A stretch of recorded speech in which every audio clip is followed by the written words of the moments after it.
Yeah, thank you all for sticking around. I'm Jacqueline Coley, awards editor at Rotten Tomatoes, and I'm so excited to welcome some of the incredible cast and filmmakers that brought the film Hedda to all of you. So please allow me to welcome to the stage actors Imogen Poots, Nia DaCosta, our actor and producer Tessa Thompson, and writer, director, producer Nia DaCosta.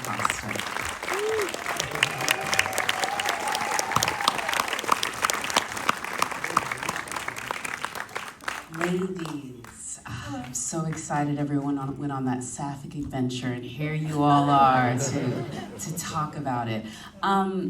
Listen, Nia, I've watched a little bit of the press. You were at TIFF, where the film was so well received, and you've been on the circuit, and a lot of folks have been talking about the fact that, you know, why did she want it? I was like, because she felt like it. I am more interested in what about that text have you, as a writer, director, and creative, been dreaming about seeing on the screen? Because I think that's a much more interesting part of the journey.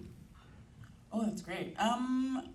You know, it started for me with two relationships. The relationship between Hedda and the judge, which in the play is like so juicy because everything's subtext, everything's just, even when they're alone, they're never saying what they actually mean, but what they actually mean, you're like, ooh, spicy. So that's really fun. And then Loveborg and Hedda, I pretty quickly was like, Loveborg was gonna be a woman instead of a man. And then I was like, oh, that's really interesting actually. How does that, you know, now what does that do to that relationship? Besides make it a sapphic sensation, which was kind of a byproduct of me making that one choice, and then all of a sudden I was like, oh, so yeah, those were the two things. I love it. And of course, I think folks don't know this, but I first started speaking to you back with Little Wood, your incredible film that you did with Tessa. And I remember asking you at that time, is this the beginning of like, because y'all were already so close at that time, I was like, y'all have to keep collaborating. And then when I spoke to you again, when you were releasing the stuff for Disney, you were like, we're gonna do the Hedda story again, and I was like literally like the white story about the German people, like the Norwegian, sorry, but I was again a little uninitiated. I was like, but what is this? Sorry, Norwegian. And you were like, yeah, and I was like, that's gonna be fire, giddy up. But when did she tell you, and did you have the same reaction that I did, which is say huh? Me? Yes. Hi everybody, thanks for coming. I did have that reaction, I think because she didn't pitch me, she didn't say anything except for Hedda Gabler, and I had read the play when I was a teenager. I had fallen in love with Ibsen after reading A Doll's House. And I always thought that would be such an extraordinary role to play, playing Nora in that, but I never imagined I would have the opportunity. And then Hedda Gabler, I think, for an actor, is like this behemoth part, you know, it's canon, it's, people compare it to Hamlet, it's this, you know, major part, and I had done so much theater, but I think I had this sense that the theater was always a place where, you know, I started and I felt like, oh, you get to play these incredible parts. And then honestly, that wasn't always the case in film or in television. And I don't know, I think I just never imagined that I would have the opportunity to sink my teeth into something, that comes from the theater, but is reimagined really in Nia's image, but something that I could really sink my teeth into. I think it felt surprising, and also because she hadn't told me the way she was thinking about the piece, I thought, wow, how audacious to take something like Hedda Gabler, and you know, there's all these amazing versions that have been done, all these incredible actors that have played Hedda, like Nina Haas for 6 years in Germany. Yeah, so cool. I only recently discovered... Somewhere in Germany. I recently discovered because I thought, wow, how intense, how amazing that you played Hedda Gabler for 6 years. And then Nina said, well, I didn't play her every night. I played Medea some nights. Just that little number. But the chance to get to do something extraordinary like that on film and to get to put our stamp on it, just, I never could have imagined it'd be possible. Yes, and I love that you said that, and I just have to say this. When I saw your interpretation, it was whimsically deadly, and I found that to be the playfulness. And also I was surprised, as much as I've seen you, I mean, like, I've been watching this lady back to like Cold Case Kids, if you know those early episodes in the filmography. I know, yes, she was playing Sapphic even back then, kids. That's a great pull, but anyway, this is what's great about it, is I've never seen you do something like this before. I've never really gotten to see you do it like this. I've seen you be wholesome. I've seen you be a friend, and definitely something that I've seen elements of this, but never this precise and this deadly. How much fun was that for you for the first time to really, I think, explore that, and then in something as opulent as this? Oh gosh, it was such a gift. Also, I felt like we, as a company, got so close and really got to rehearse and spend time, and it felt in a way like returning to the theater. I feel so lucky. I've been working for almost 2 decades. I have gotten to work with so many extraordinary people, directors, co-stars, and have gotten to support so many incredible people.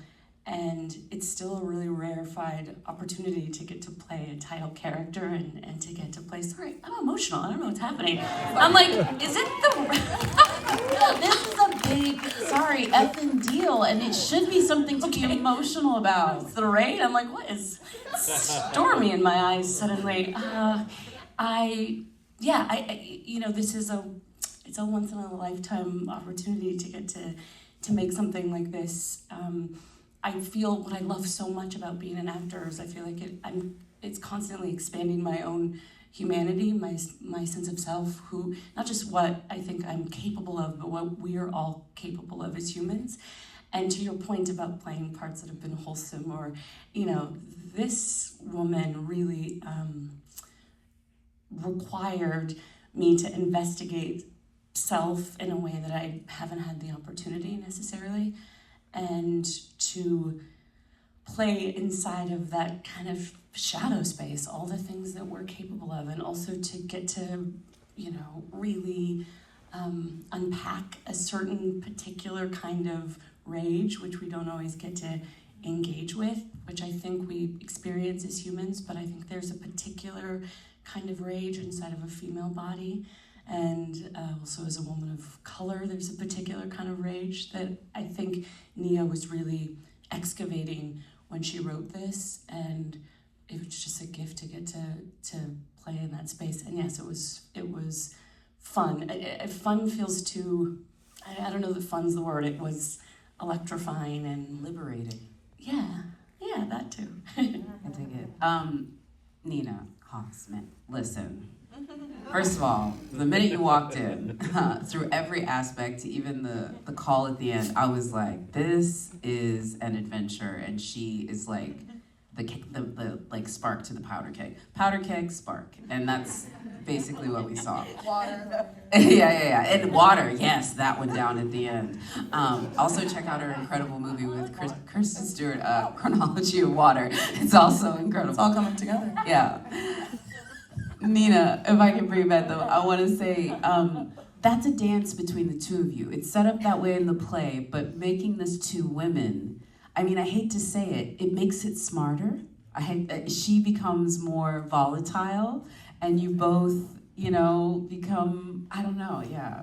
I'll be curious what you were like, having been on the Hedda side, now playing this switch, and sort of being in that tennis match with Tessa. Yeah, I always thought about Eilert Löfborg, that's his name in the play, and it bothered me. I was always, but there must be more to this part, because I always thought that he's being read mainly by actors as someone who has lost faith anyway already.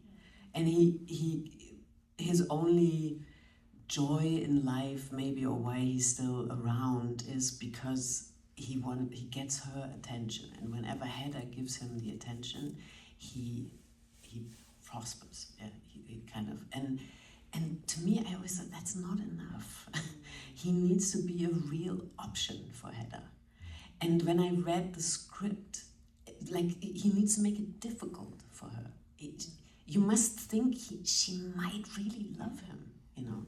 Then it will be so much harder what she does to him, and you will think about why, where does this come from, what is this, what are we doing to each other, and so when I read the script from Nia and it was Eileen, she was unavoidable in a way. She is dangerous for Hedda, and she becomes something Hedda has to really deal with. And it gets to her emotions, and so I thought, that's it. This was it, and I can do it. I was so amazed that that's an option. You know, we were talking earlier. It's such an amazing thing that you get to redo a material that you know really well. And you just invent something completely new. And now there's an Eileen, and so many other actors can grab it, you know. And it's a great character in a classical play that didn't exist. And she's here now, you know. That to me is like a wonder. And that I was allowed to do it first. It's kind of amazing. So yeah, it was amazing. And it was amazing to watch. Like I said, I stand by what I say about Powder Keg and Spark. And to your point, the douse of water is... I will say this, if folks are not watching, you, Imogen, have to keep this very watery-eyed tension through like half of this movie. That is like a very difficult place. Sorry, look at Tessa just looking at me like, this is a lot. But it's hard. No, I'm just watering. Sorry. But it's difficult, I think, to live in that space. But as much as she is such a wire of that, she's also the only one in the entire piece that's being honest with herself. And that is the thing I think is the juxtaposition of the character. Is as much as she is wound and you just worry that it's like a slinky that you've pulled too tight, she's also the only one being honest. How did you find that balance? I think just being honest is a really hard road, and when you see the truth, it's incredibly frustrating, especially when you know that these two individuals certainly are aware of the truth, but they're choosing not to engage with it. And there's something about that. There's no kind of evil at play here. It's just the inconsistency of human behavior, which is so tiring to kind of tolerate and endure. And Thea she figures it out quite quickly. When she's figured it out on her own terms, she's left her marriage, she's followed her own pursuits and her own sort of her desires.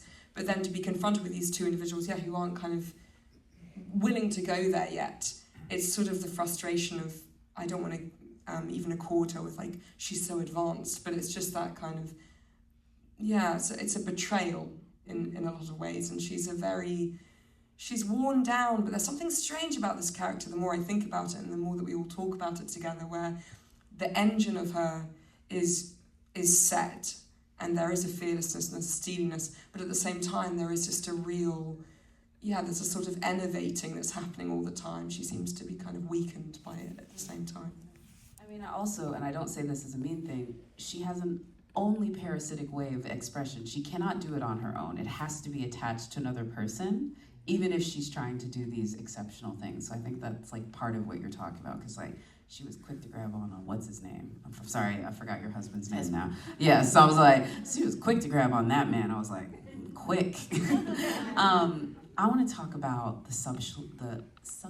I want to make this right, sumptuous crafts of this one, the delicacies of all of the luxury that we got to see in this one, but then how you managed to then make the camera move as it did throughout this dance. Because I think when you go on a set like that, you think it's great, but does it limit the camera? Does it limit how you were able to film it, or add extra problems? No, because I think Sean Bobbitt, my DP, and I are quite similar, where we're like, the space is the space. Like, we are not limited by the buildings we live in. We choose to live in these buildings. So the camera has to figure out how to exist in the space, because I think you can feel when the camera's in the wall. And we want to feel like the camera is you, or at least someone, the camera's in the room. Because we're in the room. We're not like CCTV, except for that one shot.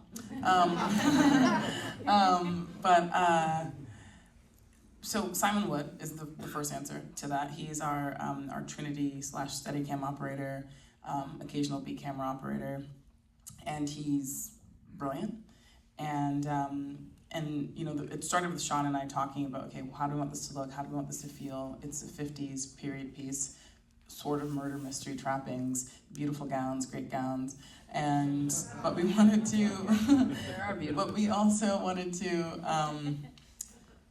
make sure it didn't feel like what we think the 50s looked like, or feel like every other sort of English country house period piece you see. We wanted it to feel as modern as the woman this movie was about is, and we wanted it to feel as close to her as possible. So every choice we made was about it being experiential, about us feeling like this is really Hedda's world, Hedda's movie, except for the moments where we're with alone with Loveborg, or Loveborg is detached from Hedda, and she's like living her life, and we see her like in the library with the academics and those sorts of scenes. But that's really where it started. So a lot, and we knew movement was going to be really important as well. And I wanted to highlight that because in the moments in the sequence when you were up to the most of no good, and the way that the camera follows. Which of the several sequences? I mean, the one with the guns, specifically the gun one towards the end, where she's just like running up and down. The way the camera follows Hedda through that, and the hiding of the manuscript and then pull to the gun, and all of that. I literally was like, but which gun sequence? I know, I'm sorry. Right, okay. The hiding of the manuscript to the Perfect, gun. yeah. I know, exactly, I'm sorry. Too many. That is, you literally feel like you're following a robber on a caper. Like you felt like one of those like heist movies. Like I'd love for you to talk about where you figured out that language, because it's almost separate from these like intense interrogation scenes, Yeah, it's just really important, I think, that the visuals follow the story and the emotion. And Sean feels the same way. So when we collaborate, it's very easy to just like figure out how it's going to work. We try not to use any other filmic references, just because it's so easy to be iterative and regurgitate, as opposed to like create something new, or at least try to create something new. That's a rarity these days too, actually. Well, I mean, I don't know if it's any more rare than it used to be, but I think there's so much stuff that's not that now, because we have so much more, I don't want to call it content, but we have so much more stories being told in similar ways, because they're similar stories. But we really wanted to feel that difference. So, there's the party, and we have like the way the party devolves. So the look overall is like decaying as the film goes on, but then you have intimate scenes like Hedda and Eileen in the bedroom. That has to feel emotional. That has to feel like there is a truth finally being spoken between these people. Eileen says, "Why did you make me drink?" And Hedda's really honest. She's like, "Because I wanted to talk to you." And that's such a childlike thing to say. But that's like true honesty. So that has to feel different from when Hedda's roaming, like looking and running around and manipulating, and has to feel different from when Thea's like watching from outside of a door, as she's wont to do, because those are just different emotional states, but it all has to have like this cohesive visual language that we can track over the course of the film. I love the way that you did it. We're going to have to get out of here, but there's a reception, so hopefully you all will be able to ask all of your lovely questions. You don't have to rely on mine. But one thing that is kind of unsaid but is demonstrated, I mean, I think, Eileen, your character talks a little bit about it, but that is the desperation of women at this time. It is like a heartbeat that is underneath this. And what's crazy is now, those same desperations are sort of like reimagining. I'd be curious how you feel this film sits within modern society as something for folks to look at, because when you have timeless classics like this, there's always going to be things that sort of echo. Look at me, she's like, definitely. If I could get all of you to maybe comment on again, what you hope modern audience take from this, again, text from a different time that feels of today. I'll start with you, Nia, Tessa, whoever. I've been getting really existential lately, because it's like the world is a horrifying place, but I think all the failures that we see on the outside, like who our president is, or like the wars, genocides, the famines, etc., that we kind of are in a global society a part of, come from like an internal failure, like our inability to be honest with ourselves. And so this movie isn't like speaking to a time so much as it's speaking to us, I hope, as human beings, and our desires, and that space between like doing something and knowing why you do that thing. I think we all have that space, and I think for Hedda it's quite large. Maybe for Thea it's quite short, but I think for all of us there is a distance there, and I think in that space is really our truth. And that space is what we're all hopefully trying to understand, because that's where we are. And I think that to me is what a lot of what the movie's about. Yes, it's about like female rage, and it's specific to the experience of being a woman, but also the men in the film are like trying to figure out what they are, who they are, why they are doing the things they do, why they are violent in the ways they are violent. And so that to me is what I hope people like can not take away maybe consciously, but start to talk about when they talk about why Hedda does what she does, can start to talk about why they do the things they do. Love that. We're running short on time, but that needs some applause. I would agree.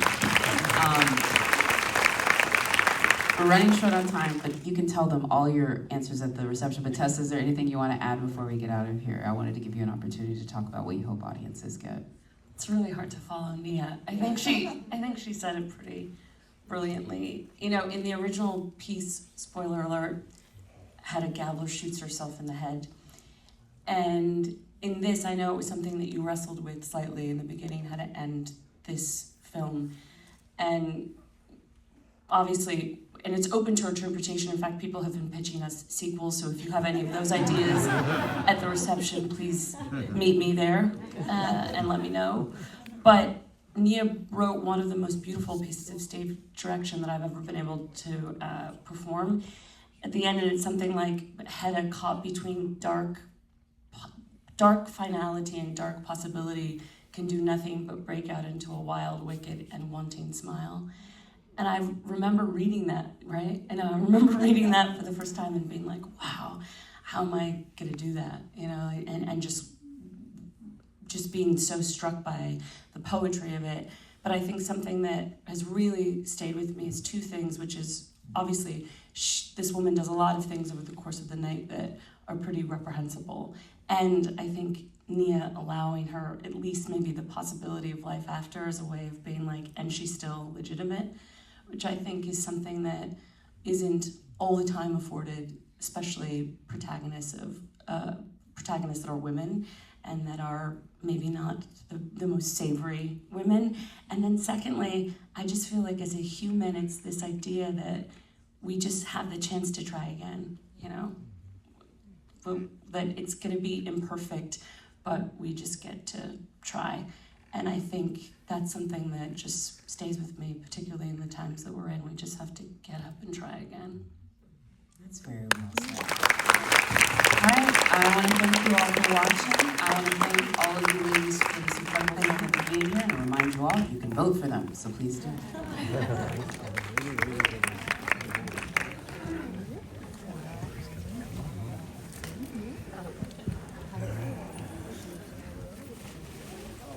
I guess there's a reception. Okay.